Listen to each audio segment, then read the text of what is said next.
స్థాపించడం కొరకు ఈ తెనాలిలో అసలు ఈ రోజు వరకు శాతభావనులు అంటే ఒకళ్ళు ఉన్నారని తెనాలి నియోజకవర్గం మర్చిపోయింది. అసలు ఇక్కడ ప్రతి ఒక్కళ్ళు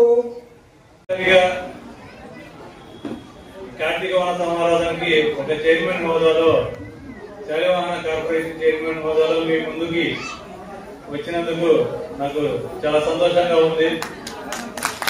అలాగే ఇక్కడ ఎంతమంది శాలివాహన కుటుంబ సభ్యులకి నన్ను నేను పరిచయం చేసుకోవడానికి ఒక వేదికగా కల్పించిన ఆర్గనైజర్స్ అందరికీ కూడా శాలివాహన బాబు నాయుడు గారు, పవన్ కళ్యాణ్ గారు, మరి లోకేష్ బాబు గారు, పార్టీలో సుమారు నేను 17 సంవత్సరాలు, మరి పూర్వీకులందరూ కూడా ఈ ప్రకృతిని ప్రేమించడం, ప్రకృతిని ఆరాధించడం వల్ల అది అడవుల్లో కానివ్వండి, ఉద్యోగ రీత్యా కానివ్వండి, వ్యాపార రీత్యా కానివ్వండి, ఎవరు బంధువులతో కలిసి మాట్లాడుకోవడం కానీ కనీసం.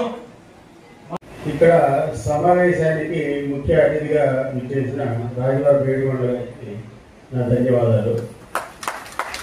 మరి ముఖ్యంగా ఈ సమావేశం తెలుపుతున్నాను.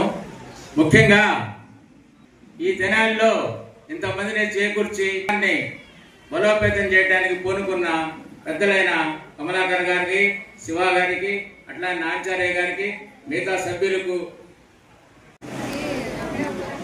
ఇక్కడ చేసిన శాలివాహనులందరికీ ఉదయపూర్వక అవకాశాలు లభ్యమవుతాయి.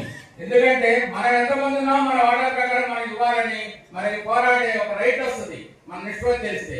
కానీ కొంతమంది తెనాలి పట్టణంలో శాలివాహనులు అనే మీటింగ్ అనేది జరగడం నాకు తెలిసిదే మొదటిసారి అని అనుకుంటున్నాను.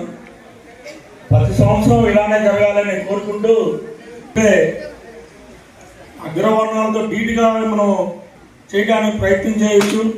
మనకు కావాల్సిన రిజర్వేషన్లు కానీ, మనకు అందాల్సిన ఎటువంటి బెనిఫిట్స్ అయినా మనం పోరాటం చేయొచ్చు. అందరూ కలిసి ఉంటే మనం ఉన్న ప్రతి రాజకీయ నాయకుడికి తెలుస్తుంది.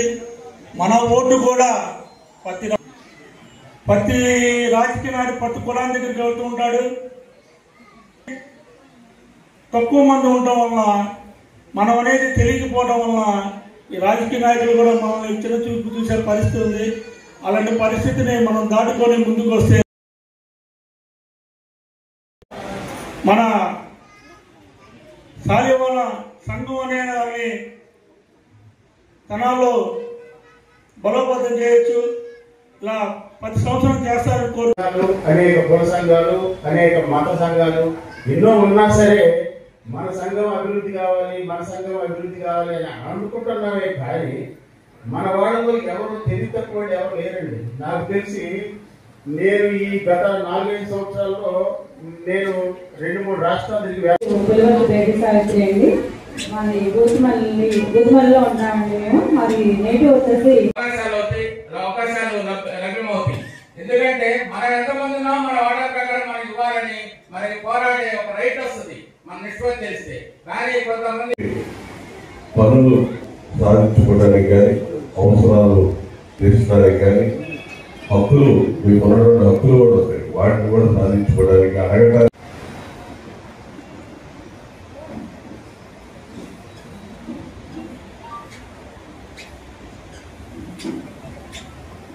తెలుపుతున్నాను.